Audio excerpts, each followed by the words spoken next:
மேடையில் அவமானப்படுத்திய டி ராஜேந்திரன், கண் கலங்கிய தன்ஷிகா, காதலி தன்ஷிகாவுக்காக பொங்கி எழுந்த விஷால். ஓ, இவர்களுக்குள் காதல் வருவதற்கு இதுதான் காரணமா? நடிகர் விஷால் நடிகை சாய் தன்ஷிகாவை வருகிற ஆகஸ்ட் 29ஆம் தேதி திருமணம் செய்து கொள்ளப் போகிறார். இவர்களது திருமணம் புதிதாக திறக்கப்பட உள்ள தென்னிந்திய நடிகர் சங்கத்தின் புதிய கட்டிடத்தில் உள்ள திருமண மண்டபத்தில் மிகவும் கோலாகலமாக நடைபெற இருக்கிறது. அதுவும் விஷாலின் பிறந்த நாளில் இந்த திருமண விழாவும் நடைபெற இருப்பது குறிப்பிடத்தக்கது.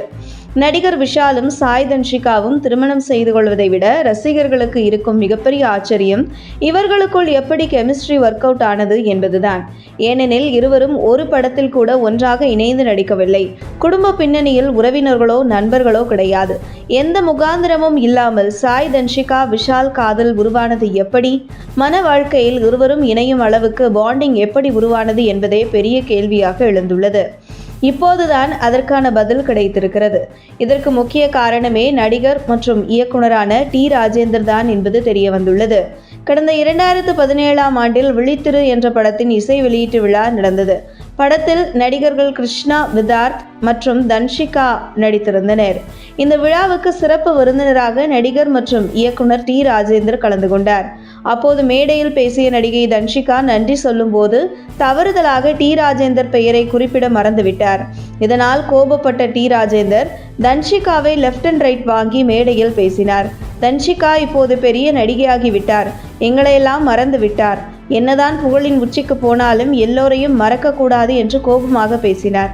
அப்போது நடிகர் ரஜினிகாந்துக்கு மகளாக தன்ஷிகா கபாலி படத்தில் நடித்து கொண்டிருந்ததால் டி ராஜேந்திரன் அதை மறைமுகமாக சுட்டிக்காட்டி தன்ஷிகாவை வெளுத்து வாங்கிவிட்டார். சார், நான் வேண்டுமென்றே செய்யவில்லை, ஏனோ மறந்துவிட்டேன். திடீரென்று பேச வந்த அவசரத்தில் உங்கள் பெயர் விடுபட்டு விட்டது, மன்னித்து விடுங்க என்று தன்ஷிகா பலமுறை மன்னிப்பு கேட்டும் டி ராஜேந்தர் அவரை மன்னிக்கவில்லை. அங்கிருந்த பலரும் டி ராஜேந்தர் பேசியதை கைத்தட்டி ரசித்த நிலையில் மேடையில் தனக்கு நேர்ந்த அவமானத்தை எண்ணி கதறி கதறி அழுதார். இந்த விவகாரம் சமூக வலைதளங்களில் வைரலான பிறகு பலரும் தன்ஷிகாவுக்கு ஆதரவு தெரிவித்து ஆறுதல் கூறியிருந்தனர். அப்போது தென்னிந்திய நடிகர் சங்க தலைவராக இருந்த நடிகர் விஷால் தன்ஷிகாவுக்கு ஆதரவாக ஒரு அறிக்கை வெளியிட்டிருந்தார்.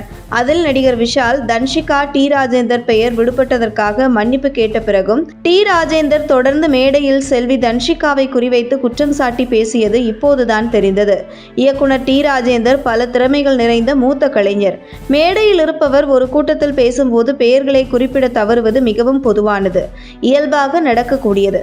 கடந்த காலத்தில் மேடையில் அமர்ந்திருந்தவர்கள் சிலரின் பெயரை குறிப்பிட்டு நன்றி சொல்ல நானும் மறந்திருக்கிறேன்.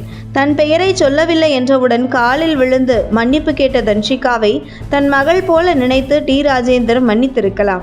ஆனால் அவர் அதை செய்யவில்லை. தன் மகள் வயதுடைய அவரை மன்னிக்கவில்லை. சினிமா துறையில் பெண்கள் முன்னேறுவது மிகவும் கடினம், எனக்கு நன்றாக தெரியும். தன்ஷிகா வேண்டுமென்று இப்படியெல்லாம் செய்திருக்க மாட்டார் என்று அவரை தெரிந்தவர்களுக்கு நன்றாக தெரியும்.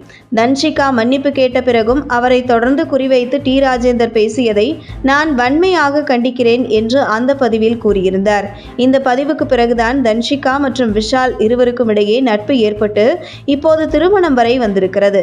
ஆக இவர்கள் காதலுக்கு முதலில் விதை போட்டது நடிகர் டி ராஜேந்திரனின் கோபம்தான் என்கின்ற உண்மை வெளிச்சத்திற்கு வந்துள்ளது.